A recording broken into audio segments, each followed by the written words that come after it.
and welcome back to Let's Play Monster Hunter 4 Ultimate Episode 3. Have you got my Mega Potion yet? Alright, let's see if the Sue's savaged me. Oh wait, does it ever. You passed challenge number 2. Welcome to the Capital C Caravan. Kindred Hunter, let the adventures begin. So you want to jump right into more quests? I might have known. I'm ready to take the feline with you. You know, the palico waiting in your house. Those live and breathe to help you out in the field, so why not take yours out for a hunt? You might be lonely. He's been mighty lonely. I'll tell the Guildmarm to get that quest counter running good and proper so you can take on some real quests. And you ought to be good to go. I forgot one last thing. Fall Harbor's big old gathering hall. It's for hunters, and I figure you might want to link up with some of them.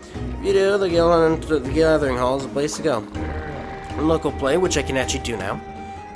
Presumably just because that RSG Team Kirby Clash Deluxe or what is that the name of it? I think it is.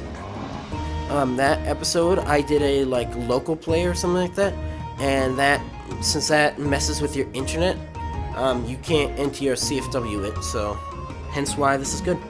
Local play you can hunt with friends right next to you. So online multiplayer you can team up with folks around the world. How's them apples for you? The Guildmaster if you want to hear the full spiel. He's the fellow with the twitchy pipe. So you all set, Kindred Hunter? Good. Stick around here whilst you hunt. See if I can find us a cook and a merchant. Sail to your palico back at your house for me, Har.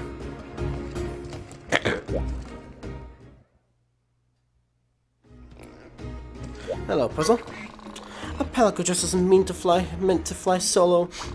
By everything you've heard about me running around that social step, wiping my pathetic, tear-soaked face in the grass every few miserable steps is wrong, meow. According to my caravan hunter maggot, early folk call me the ace palico, meow. Palicos of my caliber serve only the finest hunters. I am the acme, the apex, pinnacle, pansicle, whatever. I'm the best palico the world has ever seen, meow. That over. You smell like inadequate, kid. But never fear, meow. Palico like me at your side, you should be able to fumble your way through some kind of hunting career, meow. All you have to do is unleash my arsenal of promising moves, is meowster using the palico board over there. The board lets you set up with palicos you want to deploy and modify their equipment, meow. We won't join you on the hunt unless you tell us to deploy, so remember to select deploy / train and set it up, meow. Perhaps you can help me work towards my own noble goal. Not that I need any help, meow. See, I'm on the lookout for sub-palicos who are willing to serve me the way you do. You can acquire new sub-palicos from other hunters, or directly hire wild palicos you meet in the field, not for quite some time. Anyway, wild palicos and palico equipment are like hairballs, so they're sure to come along if you're patient, meow. Anytime trying to wrap your flimsy head around everything I told you, and definitely meows to the palico board. You got it? Meow, sir. Touching help in the upper left corner of the touchscreen. There's no shame in reading, meow. Etiquette? Good. Let's make this start a beautiful, process. Whatever. Relationship, meow. Don't forget to set me up for deployment using palico or row. But first, I need to see if I can actually. By the way, Purple Pal and all those people. Oh. God. You'd think she'd have like a cane or something to do that. Yes, palicos are now acceptable. Congrats on adding palicos to your team. They make great partners, don't they? Now I have some important news, yeah? You use my courier service to activate SweetPass. You can provide palicos to hunters you encounter. I'll run you through the steps, yeah? First, activate SweetPass for use with this game. Select palicos from SweetPass settings. Choose the palico you want to send to other hunters. So all there is to it, yeah? You can send your palico to as many hunters as you like. I'll personally look after the palicos they send to you, so you can check on them on these palico box. Palico you want to hire from the palico box, and that's it. You don't have to send a palico to receive one. Marvelous. Am I right? May your palicos be many and your hunts fruitacious. Meow. That is me. We want to hit the Felvine. That possibly is tough work. How dare you?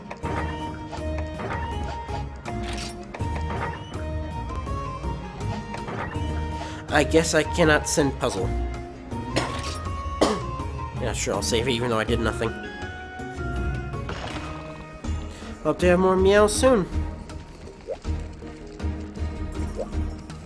Hope if that's the case, then I'm sending puzzle up. The palico board is used to manage your feline palicos. So bring your palico on a quest, choose a deploy / train, and then set that palico to deploy. Also use the palico board to set first stringers, hire and dismiss palicos, change their equipment and clothing, and edit their greetings. Your things will become available as you progress through the story and gain new feline palicos, so be sure to check back often.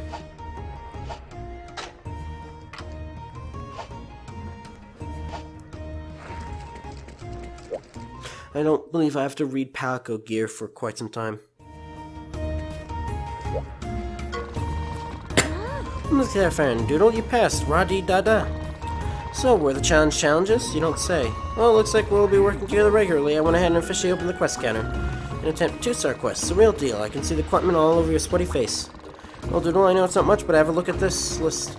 Plus, there has to be at least one fetch the unique mushrooms quest. We don't mess with tradition here at the guild. There's also a hunting quest for Jagia, which are like larger Jaggy. Last but definitely not least is Kelby Horn delivery. You'll have to knock the suckers out to get them. So, yeah, those quests look really challenging, doodle. Be careful not to stub your toe out there in the quests. But, unlike before, I'm actually just going to do these training quests now.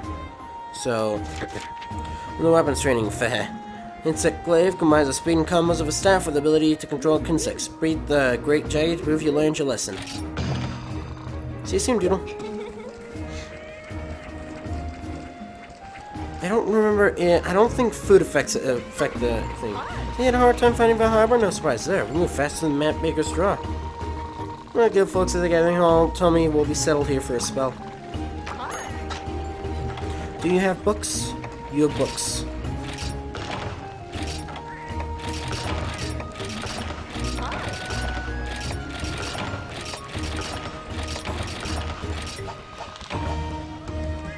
You know me. I can't just not read the monster list.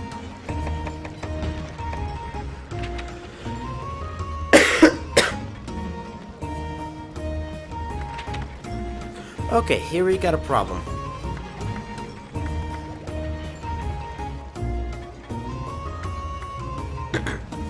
So I will be doing that when it's stuff like that. Just ignore. Well, actually, now that I think about it, so there's a little sign that pops up at the top left of my recording window. But since I will be switching stuff, so.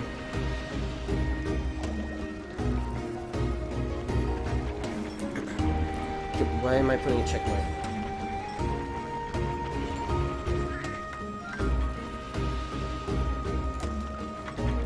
I'll put like a little crank symbol in your episodes where I have to change how the overlay looks. Otherwise, you can't really read the bottom screen, can you? Bipedal creature lineage, by the by. 1 star. Bipedal creatures resembling cats, known for their light hair, though very usually docile. Attack viciously provoked. Naturally curious, some try to enter human society. Found a Valvine will fall sent anywhere. Mailings, I hate them. 2 star. No creatures resembling cats, known for their dark hair. More curious than felines and possessed by kleptomania. Mailings take what they steal back to their den, and intoxicate them, causing them to sometimes drop items. Altaroth, 1 star. Neopteron. Insects that widely inhabit many areas. They absorb fruit, honey, mushrooms, and honey, and then carry those things back to the nest. Materials can thus be collected from the swollen abdomens, whose color is related to what is being carried. Conchu, Neopteron, 1 star. Pterons that travel widely for food and can survive in almost any environment. Conchu roll into balls, both to protect themselves and defend off threats. Certain shells are fairly easy to procure and are highly prized by armorers. Bonabras, Neopteron, 2 stars. Pervasive flying insects that attack invaders with paralyzing venom and lay eggs in carrion, along with a fluid that hastens decomposition. They kill them with poison so that their parts are left ripe for the carving. Celtis, Neopteron, 3 star. I guess the reason you can get all these guys is at the very beginning of the game, their books, monster list stuff. It probably has to do with the fact that you can I think you can fight these immediately if you went to online. As you've learned from the Catacado, don't do that. Neopteron, 3 star. Neopterons that use swift arrow movements to attack invaders on the ground. Their sharp appendages on their heads can make their lunging attacks quite dangerous, so they sometimes overshoot their targets and slam into the ground. Ursula, Temnosiren, 4 stars. A Temnosiren that spins webs to defend territory and hunt prey. They bind foes that have been weakened by ailments and devour them with giant mandibles. They're fond of wearing the hides left by the Jaipurous prey they consume. Kelby, therefore, 1 star. Small arvos known for their gentle demeanor as well as their medicinal properties of their horns. Those wishing to harvest a horn, stun the Kelby with a blunt attack, so much for that, and then sever it while the animal's still alive. Because, see, I've never got an answer whether it was like Peter or anything like that that caused it.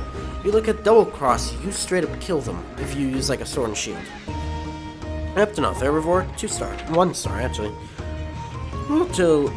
Relatively docile herbivores with characteristic crest plates from herds, and raise young community. Been used as pack animals for generations. Their meat is tasty and nutritious, and they're very cautious around large monsters. Rhinopolis, herbivore, 2-star. Two territorial herbivores with bird vision but acute hearing. Herbivores will doggedly pursue any target they sense. They have to run into boulders, perhaps because they cannot easily stop once they break into run. Gargua, bird wyvern, 1-star. Flightless, plain-dwelling bird, wyverns with medicinal wings. Quite timid, Gargua have been known to lay eggs when other monsters surprise them from behind. They're raised as livestock in numerous villages. Jaggy, bird wyvern, 2-star. Highly social, carnivorous bird wyverns live in large packs. Young jaggy males hunt in groups, attacking larger animals, and are known to steal wyvern eggs. It suggests that they operate on orders from a single alpha male. Jaggy, a bird wyvern, 2-star. Female jaggy that same packs. Jaggy generally live near the nest and are responsible for defending it and raising young. Smaller than mature males, but larger and tougher than the pack's countless young males, they also operate under orders from the alpha. Great Jaggy, bird wyvern, 3-star. A male that leads Jaggy packs. Most males leave the group upon reaching maturity, returning later to complete with others. Dominant male then becomes a great Jaggy. Apparently, they can issue fairly complex orders via howling. Velociprey, bird wyvern, 2-star. Aggressive carnivorous monsters that often travel and hunt in packs. Even master hunters are careful not to let themselves get surrounded by these predators. In this region, they're known to inhabit the Everwood. Velocitrum, 3-star. Alpha monster that lead Velociprey packs, larger than their brothers and with a more prominent crest. So don't use their strong hind legs to leave a prey, pinning them with sharp claws before calling for others. What am I doing? We didn't finish at all. Gemprey, bird wyvern, 2-star. And with a distinctive green and orange striped hide. Gemprey live in packs in the sunken hollow and primal forest. Their claws and large fangs contain a paralyzing neurotoxin that they use to stun prey. Ingram, bird wyvern, 3-star. Monsters that lead Gemprey packs. Larger than their brothers and with a more prominent crest, Gendrum use the venom in their highly evolved fangs and claws to paralyze their prey. Yen Cuckoo, 3-star. Bird wyvern with a huge beak and large ears. That's actually, we'll be able to see it better because I remember this was like the most messed up monster when I was fighting in the original version of this Let's Play. Like it froze like almost the entire fight in the Everwood. Cuckoo, bird wyvern with huge beak. Large ears that splay open when it is angered. Due to its sense of hearing, it dislikes loud noises. It is smaller but faster than other wyverns. Japsuros, bird wyvern, 3-star. And that can generate disorienting flashes of light by striking their prominent quests. Their rubbery hide resists blunt impacts and makes shock traps less effective. Beware. The poisonous saliva they spit can flow down slopes. Ketchawacha, Fang Beast, 3 stars. Fang Beast with limbs adapted for swinging through forests and membranes in their forelegs before gliding. Provoked, they shield their faces with giant ears, blocking out any loud noises or bright light. Conga, Fang Beast, 2 star. Ape-like fanged beasts with pink fur. Conga prefer to live in small groups as opposed to large packs and probably inhabit warm, humid environments. Titsukapa. Amphibian, 3 star. Amphibians with unique jaws and tusks used to sift through rocks for prey. They use their powerful hind legs to traverse steep terrain. Their tail supports movement, but can become vulnerable with exertion. There we go.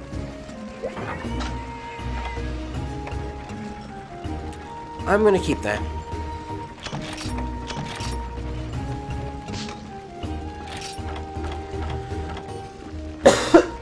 Oh, good. Everyone stay at the back. Not that I'm going to be using them anytime soon. Welcome to the weapons training. Today, you're going to learn all there is to know about the insect glaive. 10 hot. First, meet your new partner, your trusty Kinsect. This little guy will be a huge part of using an insect glaive effectively. Basically, you strike with a glaive and deploy your Kinsect to harvest monster extracts that boost different abilities. But it gets better. Even while you have an insect glaive drawn, you can still be moving around pretty dang quickly. And if you know what you're doing, you can dish out strings of hits one after another, like bap, bap, bap, smack, smack, snuh. Wait, what were we talking about again? Oh, right, the glaive. So let's run down the basic controls. Super easy stuff, I promise. X button, basic attack. A button, strong attack, / and advancing attack, basically stab. Got it? Sweet. Next, let's talk about controlling your insect. Your buggy buddy will fly out and harvest extract from whatever part of a monster you mark. First, mark the monster with R button, then press R and X to send your insect out to harvest. Finally, press A and R and A buttons to call your insect, get your extract boost. No problemo, right? The 4 kinds of extracts, the different colors have different effects. Green extract restores health, black extract improves mobility, red extract boosts offense, and orange extract boosts defense. Which extract you get depends on the part of the monster you get it from, so pay attention and aim carefully, yeah? Isn't usually like blue defense, not orange? That reminds me, extract effects don't last forever, so be careful about when they wear off too. Wait, is this your first time using insect glaive? Here, let me teach you what the pros know. First, perform basic attacks, bap bap skoo. Then when you see an opening, have your insect harvest up some red extract. Red extract totally gives your whole arsenal kick in the pants, so I say start using it first. For some more advanced techniques, this is stuff you need to know to really master the insect glaive. For example, vaulting, the most radicalist move ever. You can totally jump around anywhere using it, even on flat ground. Then press the R and B buttons while you're up in the jump and doof, off you go. Easy peasy, right? Yeah. Of course, you can attack mid-jump too. And if you hit a big monster while jumping attack in just the right spot, just be able to mount that bad boy. What about white extract? That stuff rules. Here's some with extracts of the colors to juice their effects even further. Then we'll pair white plus red for a big old offensive boost. White plus orange for a massive defense boost. So just to start, mess around with different combos or 2 or even 3 extras to see what you get. Of course, all this stuff is in your Hunter's Note too, you know. I understand you'd rather learn it from me. I mean, I feel the same way if I was you. I guess that's it for today's training. Class dismissed. Alright, the Great Jaggy. Well, just stop by the arena and kill him. Way out. Okay, later. No reason to go check anything out.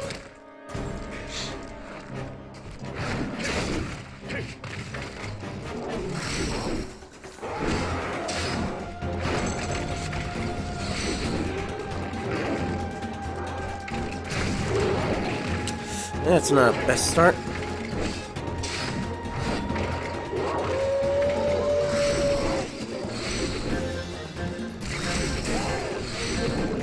This guy definitely needs some speed up. Look, it's been a long time since I used an insect glaive.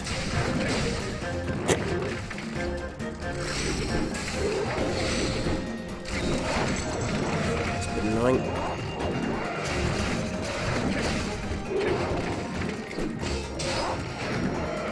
Yeah, I'm not...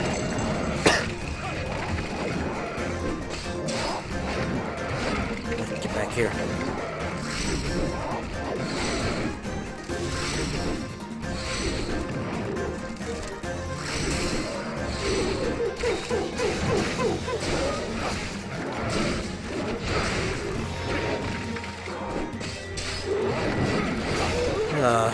Well, I got its tail with that, at least. Not white.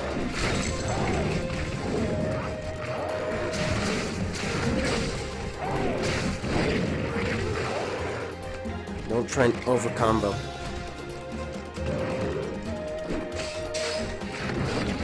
Still overshooting it.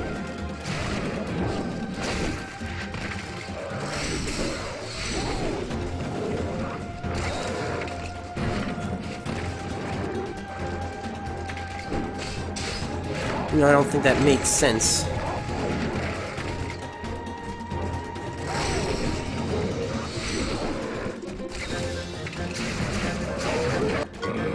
When your weapon's sharpness drops, the attack drops. Dual weapons are more likely to be repelled, which is bad. When your weapon promptly with an item like a whetstone or wet fish. Since the market or find them by gathering. Not that bad. Oh, really no mounting attack? Well, that was a mounting attack, but it didn't work. Oh, I'm pretty sure we just got a mounting attack, but of course it didn't work. Might as well. I'm out in a flash.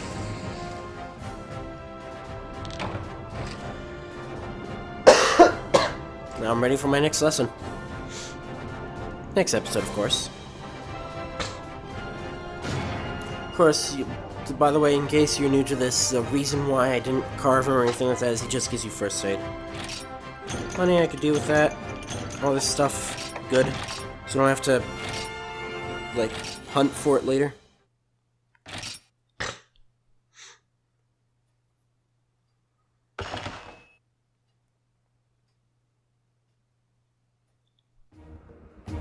Oh shit, I just realized something. I completely forgot to read... Oh dear.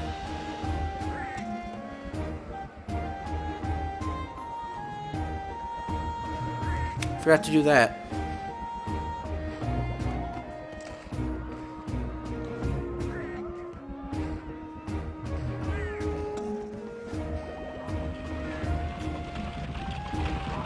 That looks sort of better. Actually, you can see that popping up.